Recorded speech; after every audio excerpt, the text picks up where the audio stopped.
Hi guys! Ito na naman ang inyong Mami Lola. Ay gagawa tayo ng homemade tocino.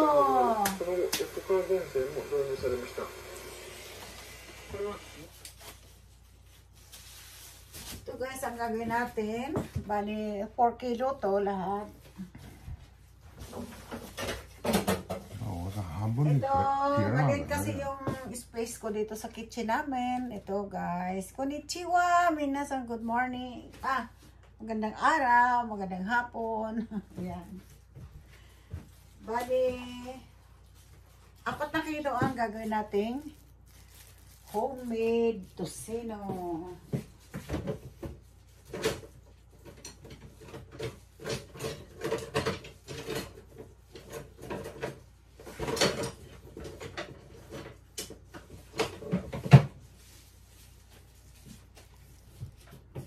Paghalo-haloin lang natin ang ingredients. Ito ay ang pineapple juice. 2 cups ng pineapple juice. Ayan guys. Tapos 1 cup of soy sauce. Ayan. Paghalo-haloin lang guys. 1 cup of brown sugar. 2 tablespoons of garlic. Yan. Halo-haloin lang natin guys. Tapos with salt. 1 teaspoon. Guys. Halo-haloin lang natin guys. Yan guys.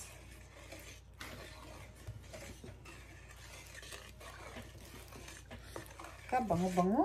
Ang bango-bango, mga kalola. Ang bango. Ayan, guys.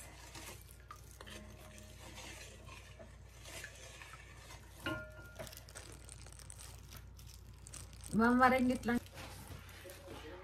Ay, nako. Sarap-sarap. Natatawa na lang ako, guys.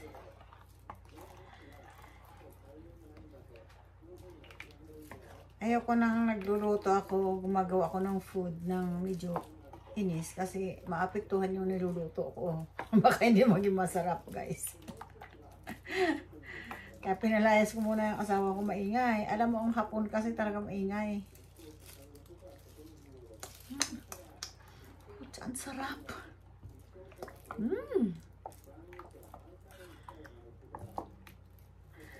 Ay naku, yummy.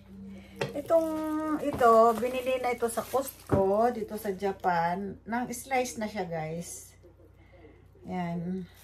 Buti nagpunta yung sister ko doon. Sabi ko, pabili naman at tabi tayo ako ng tocino. At the same time, kasi maraming namimiss na nila yung gawa ko. Kaya iyon, ko yan, tama-tama lang yung slice niya, guys.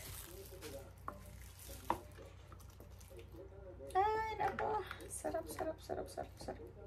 Ang sarap. Favorito ko talaga tocino at saka longganisa, guys. Sobra. The best talaga, favorito ko talaga to.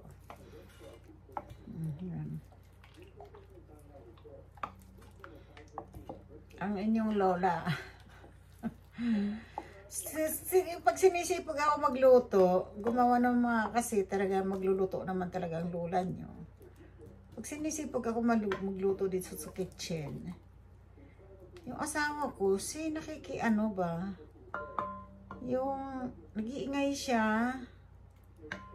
Sabi ko, umalis ka muna. Ayaw ko na maingay kasi habang nagluluto kasi gusto ko nagko-concentrate ako kasi yung timpla, hindi pwedeng hindi masarap talaga. Yun, lumabas siya. Lumabas ka, sabi ko. Alam ko dito.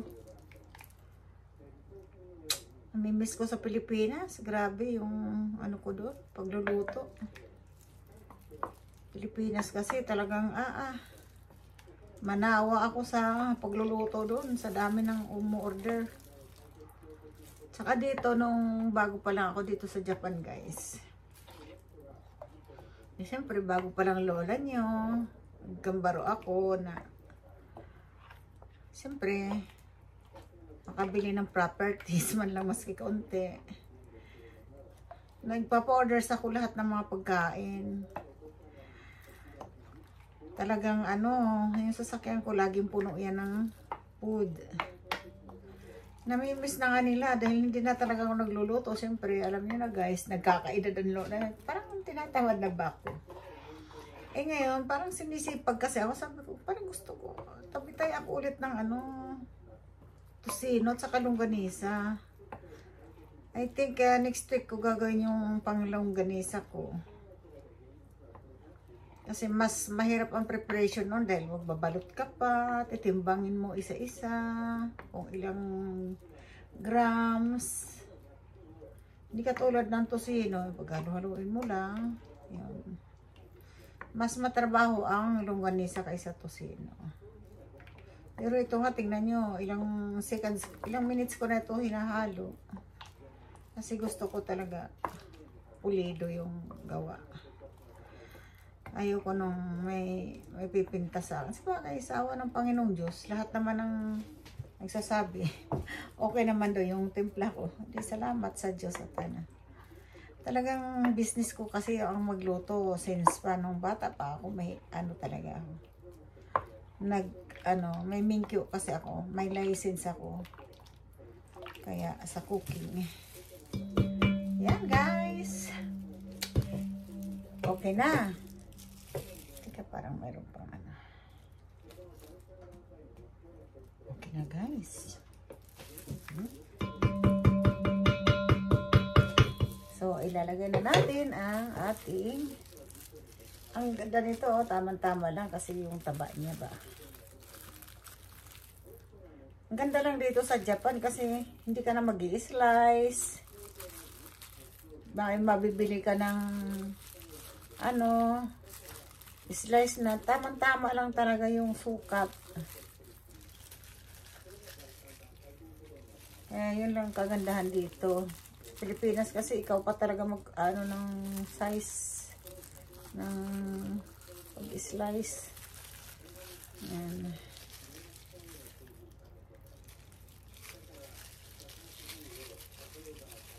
Grabe.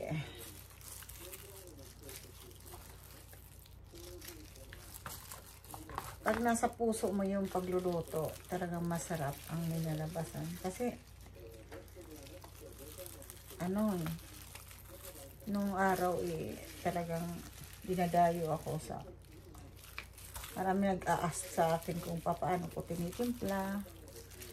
Ako naman, tinuturo ko. Babalik ulit. Bakit daw hindi nila makakuha yung timpla ko? Yung lasa daw, iba. Sabi ko, bakit naman? Tinuturo ko naman talaga yung tamang timpla. Tamo guys, ang ganda ng slice nila. Nakakatuwa. Kasi ang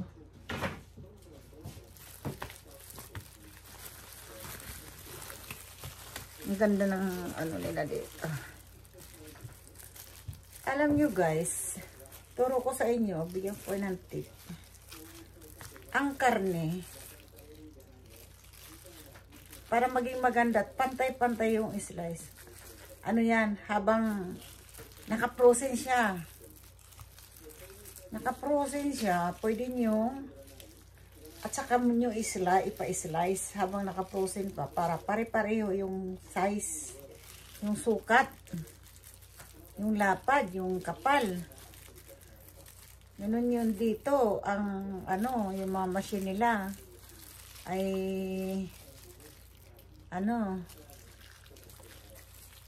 pare-pareho yung size. Kailangan yung frozen, yung matigas pa. Kasi masarap talaga, masarap tiyanakte, nandake, yung pare-pare yung size. Pare-pare ang kapal ng karne niya. Maski sa isda, ganun din guys. Yan ha, tip ko sa inyo yan. Mas masarap, mas maganda i-slice yung naka-frozen. Kasi Hindi siya nadudurog. Kasi pagka minsan na, ano, di ba, lalo pag hindi matalas ang kutsilyo, ano, hindi pantay-pantay yung slice. So, ayun.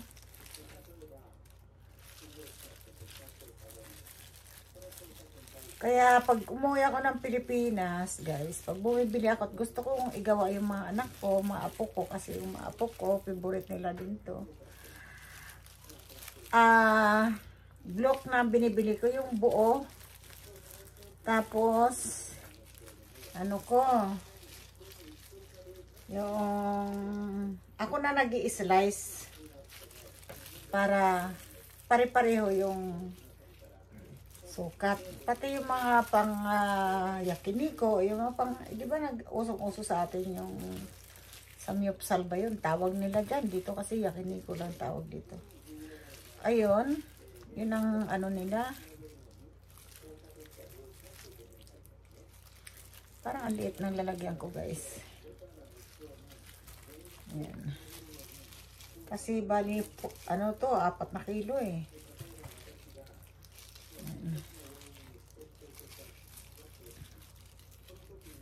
Ang dami na kasing ano sa akin na gumawa nga akong tosino at magluto-luto daw ako ng ulam-ulam. Eh Diyos ko wala nang time ang lola nyo dahil nag-work ako sa Kaysya. Yun, siguro pag nag-retired na ako, pwede na akong gumawa ulit, magluto-luto, magpa-orders na lang. Ang dami ko kasing libangan din. Yan. Diskarte lang, guys. Alam niyo bang sa pagluto-luto ko dito, sa Japan nung nagde-deliver ako noon, hindi ako nagluluto ng ilalako ko, hindi. Per order lang. Mga bila-bila o ganun. Mga luto. Ulam, mga luto. Basta lahat ng klaseng luto. And then, ano, dinideliver ko na lang. Tapos, ano, kasama ko na rin ano.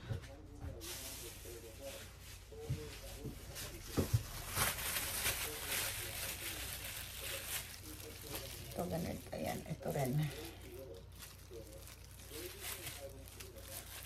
Ayan, guys. Ay, namimiss ko na kumain. Ilang ano na, more than 2 years. Hindi ako nagagawa ng tosino. Kaya sabi ng mga friend ko, kailan ka ate magluluto ulit? Sabi ko, wala nga akong panahon magluto-luto. At ang inyong lola, laging humahada, linggo-linggo. Saan-saan kami lumalarga. Alam niyo, siyempre, pag, ano ba, pag may edad na, gusto mo laging, ano, mamasyal na lang. Kasi, edad na, gusto mo maglamyerda na lang, ganun. Pero may time na talagang sinisipag ako magluto, katulad ngayon. Inaano na kasi ako ng mga kaibigan ko, ate, kailan ka ulit magluluto? Namimiss na namin luto mo. Ay, nako. Ayan.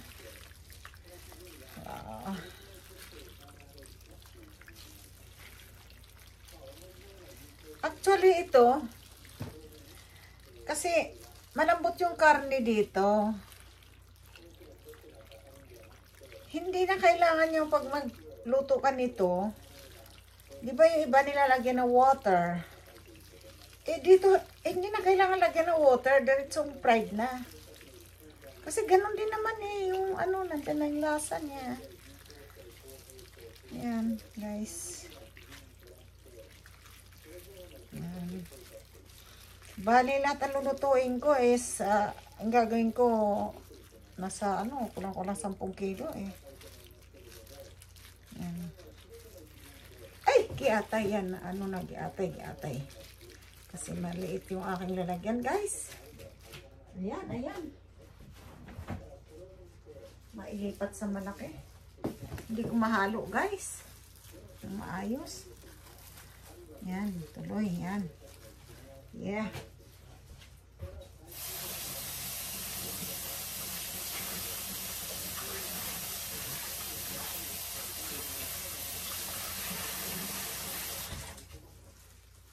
mahalo ng maayos. Yan na guys. Tingnan nyo guys. Ay nako. Grabe ang sarap. Dito na naman. Makakakain na naman ang lola nyo ng masarap. Hindi na naman ako magda-diet nito. No more diet today. No more diet. Palit na ako ng ano. No more diet.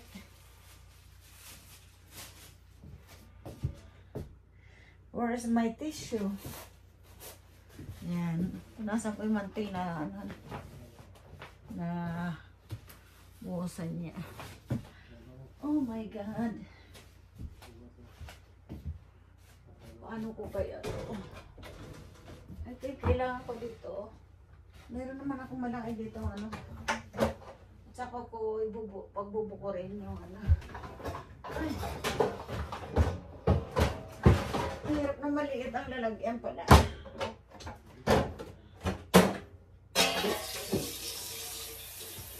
Hugas pandola nyo.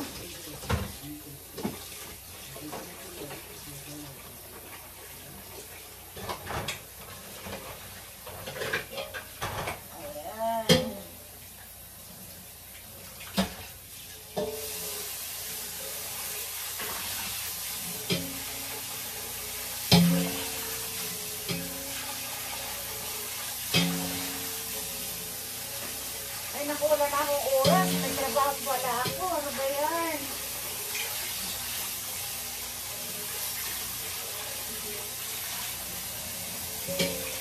Nagtrabaho pa ako guys. Anong oras na? Alam ko, 4 o'clock na.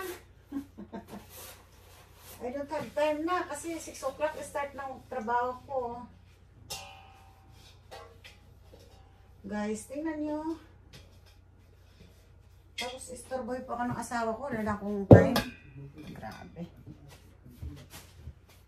Maliligo pa ang lola. Naku po, Diyos ko. Ano ba to? Yeah. Alas 4 na. Kailangan. Ano na? Pusin ko na to guys.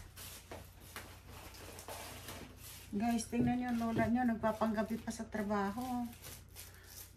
Sipag-sipag lang. Tiyaga. Tiyaga-tiyaga lang. Pag may time. Hindi ko napapansin yung oras. Alas 4. Grabe. Magbibis pa ako. Maliligo pa ako. Pero meron naman ako pang binto na. Kaya okay na. Okay na. Itong ano. Plastic tibokro ko. Guantes. Ano? Tawag dito. Ang liit pala na nabili ko. Ang bayan. Lit lang nabili ko. Sasalin ko lang tapos ilalagay ko na to doon sa ano. Kasi malamig dito naman sa Japan ngayon. Hindi ano, yan.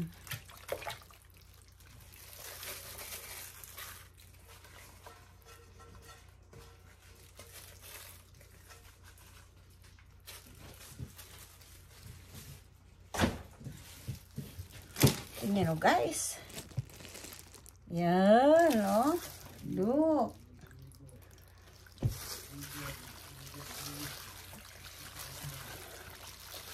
I can't wait. Bukas titirahin ko na ito. Kakain talaga.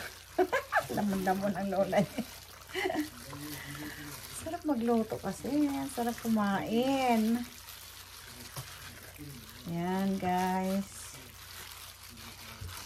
Ay. Naliligo pa ako. Ano ba yan? Okay. Ayan guys.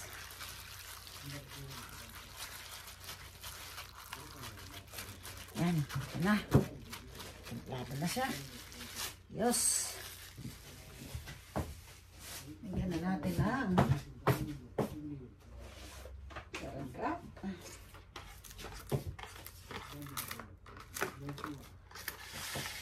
Hindi ko ito ilalagay sa ref kasi malamig na dito. Doon na lang sa aming storage na. Talagang malamig kasi doon.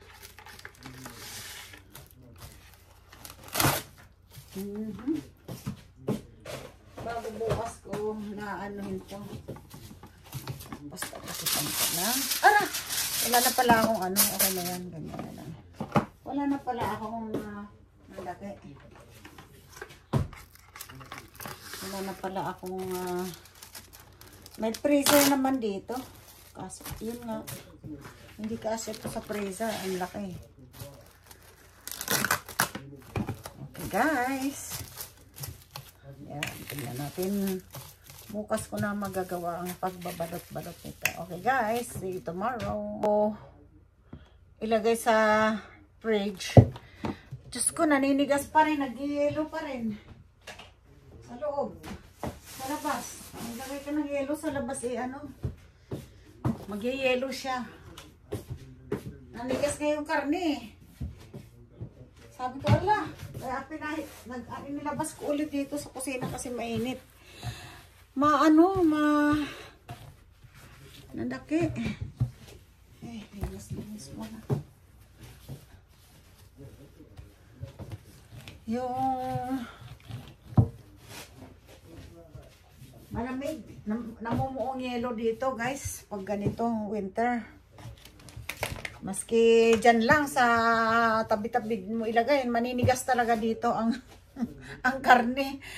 Inilabas ko na ngayon tapos nilagay ko doon. Nanigas talaga siya. Kaya dito ko nilagay sa kitchen para lumambot ulit.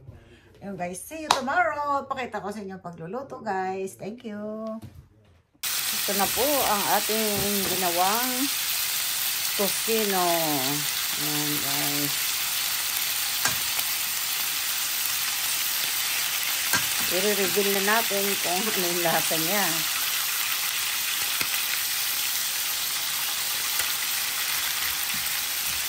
Ayan guys.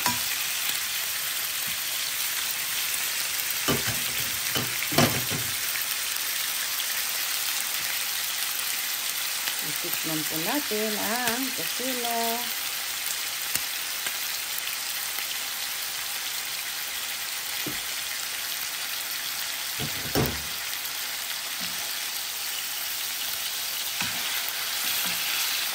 Tamang-tama lang talaga ang kuha niya. Talagang tama lang yung nipis.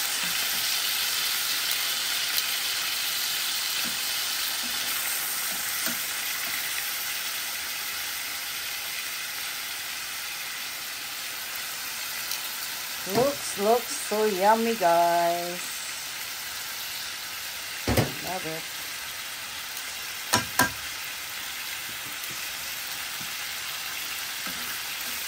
Super bango. Diyos ko, dami ko na naman makakain. No more diet. Okay guys.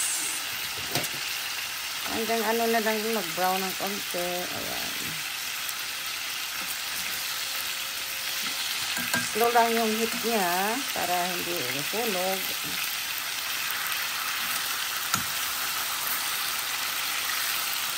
Wala na siyang water. Hindi kailangan lagyan ng water.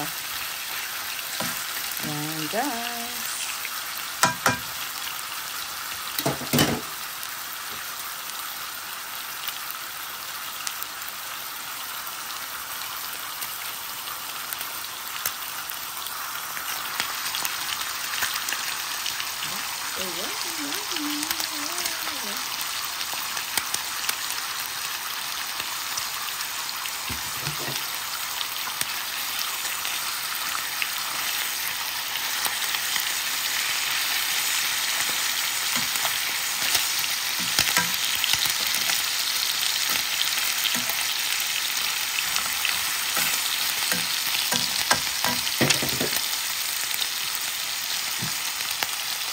Yan guys, kakain na ang vlog nyo. Thank you for watching. Good afternoon guys. Ito, ano pala ako. Breakfast. 12 o'clock na umaga kasi panggabi ang work ko. Yan guys, niluto ko na yung tocino. Ayan. Yan guys, with my sawsawang suka. Tadakimasu. Kape tayo guys. Ang sarap talaga ng kape. Yummy, yummy. Ito ito na po. Titikman na natin ang ating ginawang tosino. Kunin natin.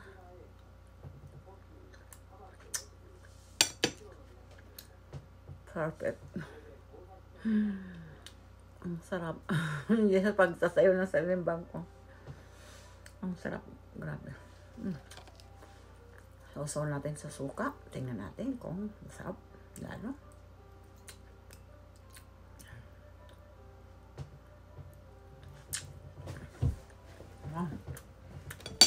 Talagang itong aking favorite tosino. Sarap. Thank you. Napaparami na naman ang kain natin ito, guys. Bye. Pa-subscribe naman po pala. Sa munting channel ng inyong lola. Bye. See you next vlog.